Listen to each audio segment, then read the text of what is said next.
Last night, I threw up in the middle of the street. A neighbor was walking his dog by. Another neighbor came out, sat down on her porch, lit a cigarette.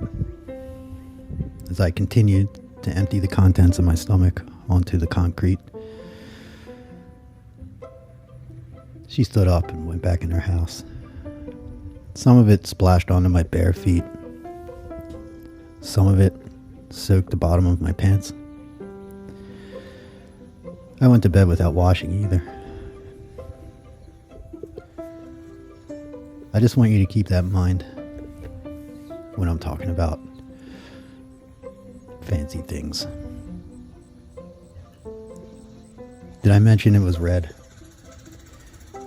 And there was about 15 minutes before I figured out it was the 3 Gatorades I had drank earlier.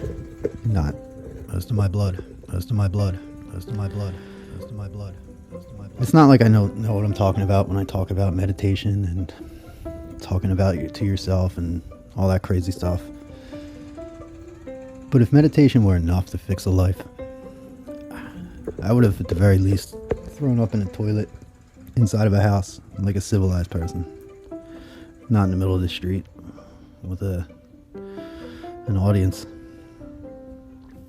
So meditation mostly just extends the gap between having a thought or feeling and needing to act on it.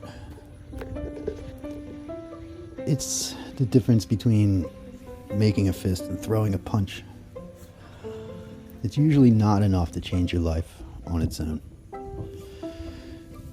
It's up to you to decide what to do with what you find in the gap between thought and action.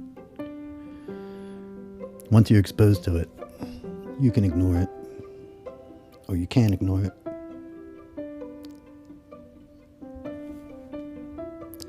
And that moment will impact and become the source of all your future decisions in some way.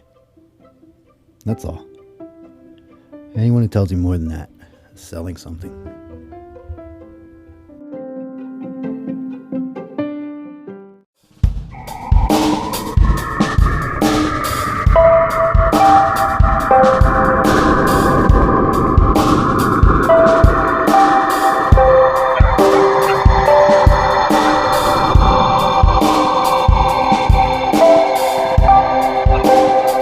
Nice to be in orbit.